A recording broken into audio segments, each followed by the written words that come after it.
Hello student, welcome to alien pre nurture and career foundation. आज मैं आपके सामने एनएमटीसी स्टेज 1 के सॉल्यूशन डिस्कस करूंगा। तो आते हैं सॉल्यूशन पे। तो स्टार्ट करते हैं क्वेश्चन नंबर 16 से। क्वेश्चन नंबर 16 में दे रखा है ABCD इज अ रेक्टेंगल, तो एंगल EBD की वैल्यू कैलकुलेट करनी है। तो यहाँ पे ABCD एक रेक्टेंगल है। रेक्टेंगल एक पैरेललोग्राम होता है, तो पैरेललोग्राम की अपोजिट साइड्स पैरेलल होती है। BC is parallel to AD। अगर ये दोनों लेंथ पैरेलल हो जाएंगी तो ये एंगल 58 है, तो ये वाला एंगल भी कितना हो जाएगा, 58 हो जाएगा।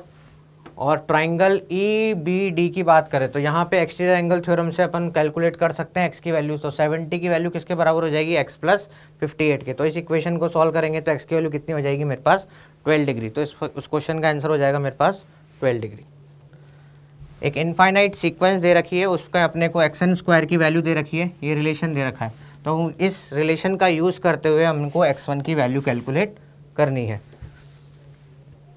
तो इस x1 की वैल्यू कैलकुलेट करने के लिए सबसे पहले अपन xn स्क्वायर का जो एक्सप्रेशन था उसको लिखा है मैंने यहाँ पे। अब ये इस एक्सप्रेशन में n की वैल्यू अपन 1 पुट कर रहे हैं। जैसे ही मैंने n की वैल्यू 1 पुट करी तो x1 स्क्वायर कितना आ गया, 3 + 7 - 2x2। तो x1 स्क्वायर की वैल्यू आ गई है मेरे पास 10 - 2x2। इसी तरह अपन नेक्स्ट एक्सप्रेशन की वैल्यू कैलकुलेट कर सकते हैं। n की वैल्यू अगर मैं 2 पुट करूँ तो x2 स्क्वायर की वैल्यू आ जाएगी 13 - x3। तो x2 स्क्वायर आ गया अपने पास 13 - x3। अब n की वैल्यू 3 पुट करेंगे तो जैसे n की वैल्यू अपन ने 3 पुट करी तो ये वैल्यू टर्म 0 हो जाएगी। x3 स्क्वायर मेरे पास आ गया 16। तो जैसे x3 स्क्वायर 16 आया तो x3 की वैल्यू कितनी आ गई मेरे पास, 4। x3 की वैल्यू 4 आने के बाद नाउ x2 स्क्वायर कितना हो जाएगा, 13 - 4। x2 स्क्वायर आ गया मेरे पास 9। x2 की वैल्यू 3 आ गई मेरे पास।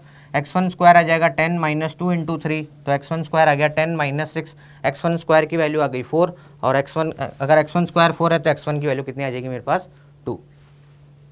नेक्स्ट क्वेश्चन में अपने को दे रखा है n is greater than equal to 2 and n belongs to integer the smallest positive integer for which none of the fractions can be simplified. None of the fractions can be simplified का ये मतलब कोई भी expression simplify form में नहीं होना चाहिए। तो इसके सॉल्यूशन की अगर अपन बात करें तो इसको अपन ने जनरल टर्म लिख लिया यहाँ पे k/n + k। यहाँ पे k की वैल्यू कहाँ से कहाँ तक होगी, 17 से लेके 100 तक। n अगर इस एक्सप्रेशन को सिंप्लीफाई होना है, तो n को k का फैक्टर नहीं होना चाहिए। जैसे यहाँ लिखा हुआ है n is not the factor of the number 17 to 100, क्योंकि जो जनरल एक्सप्रेशन था n upon n + 17, n upon n + 18। तो यहाँ से अगर अपन चेक करें तो n की वैल्यू, k की वैल्यू 17 से 100 के बीच में नहीं होनी चाहिए। अगर ये वैल्यू 17 से 100 के बीच में होगी तो ये फैक्टर कुछ कॉमन फैक्टर देगा और ये कैंसिल हो जाएगा। तो यहाँ पे n की वैल्यू कहाँ से कहाँ तक नहीं हो सकती, 2 से लेके 100 तक। अब नेक्स्ट अपन n की वैल्यू चेक करेंगे 101 के लिए। ये जनरल एक्सप्रेशन था अपने, तो n की वैल्यू मैंने क्या रख ली, 101 रख ली। अब हम लोगों को पता है कि अगर दो नंबर का HCF, अगर दो नंबर हैं k और 101 + k, तो उसका डिफरेंस भी उनका then HCF of the difference 101 + k - 1। ये k से k क्या हो जाएगा, कैंसिल। तो उनका HCF की वैल्यू कितनी आ जाएगी मेरा, 101। इसका ये मतलब है k is a factor of 101। लेकिन k 101 का फैक्टर नहीं हो सकता, क्यों, क्योंकि k की वैल्यू 17 से 100 के बीच में है। तो स्मॉलेस्ट पॉजिटिव इंटीजर क्या आ गया मेरे पास, n की वैल्यू अपने पास 101। Next question, in triangle ABC, AB is 15, BC is 20 and CA is 25, then the length of the shortest altitude of the triangle। जैसे कि हम यहाँ देख पा रहे हैं कि ये जो ट्राइंगल है वो राइट एंगल ट्राइंगल है। तो अगर इस साइड की बात करें 15, तो इस साइड पे एल्टीट्यूड की वैल्यू कितनी है मेरे पास, 20 है। और इसी तरह अपन बात करें अगर 20 साइड की, तो 20 साइड पे एल्टीट्यूड की वैल्यू कितनी है, 15, ये दोनों वैल्यू। अब नेक्स्ट मुझे साइड 25 जो साइड है उस पे एल्टीट्यूड की वैल्यू चाहिए। तो मान लेते हैं इस साइड पे एल्टीट्यूड की वैल्यू है सपोज x। तो ट्राइंगल का एरिया अपन इक्वेट कर देते हैं। एरिया ऑफ ट्राइंगल होगा half base into height. Second वाले केस में एरिया बेस को अपन 25 ले लेते हैं और हाइट को अपन ले लेते हैं x। तो इसका एरिया हो जाएगा ½ x × 25। दोनों ट्राइंगल के एरिया हैं तो दोनों को अपन ने इक्वेट कर दिया। जैसे ही मैंने दोनों को इक्वेट करा तो x की वैल्यू कितनी आ रही है मेरे पास 12।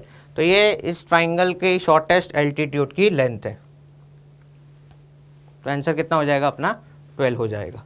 Next question, the unit digit of 19 की पावर 2025 एंड 999 की पावर 2023। जैसा कि हम सब लोगों को पता है 9 की साइक्लिसिटी होती है अपने 2, तो 9 की पावर 1 9 होता है, 9 स्क्वायर 81 है, 9 क्यूब है 729 एंड 9 की पावर 4 है 6561। तो यहाँ से अगर अपन चेक करें तो दो पैटर्न के बाद ये रिपीट वापस से यूनिट डिजिट रिपीट कर रहा है, तो इसकी साइक्लिसिटी कितना हो गया 2 हो गया। अब यहाँ पे 9 की पावर में जो भी वैल्यू है अपन उसको डिवाइड करेंगे 2 से।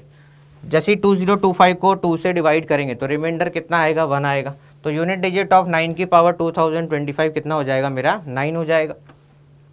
इसी तरह सिमिलरली अपन 999 की पावर 2023 है, इसमें भी अगर यूनिट डिजिट कैलकुलेट करनी है तो 2023 को अपन किससे डिवाइड कर लेंगे 2 से, तो उसका भी रिमाइंडर मेरा आएगा 1 आएगा। तो यूनिट डिजिट, इन दोनों का यूनिट डिजिट कितना हो जाएगा 9 की पावर 1 प्लस 9 की पावर 1, जो इसको सॉल्व करेंगे तो आ जाएगा 18। तो उसका यूनिट डिजिट कितना आ जाएगा मेरे पास 8 आ जाएगा। तो इसका आंसर है 8। तो उम्मीद है आप लोगों को सब ये वीडियो पसंद आया होगा। नेक्स्ट क्वेश्चन के लिए आप हमारी नेक्स्ट स्लाइड्स देख सकते हैं। Thank you all.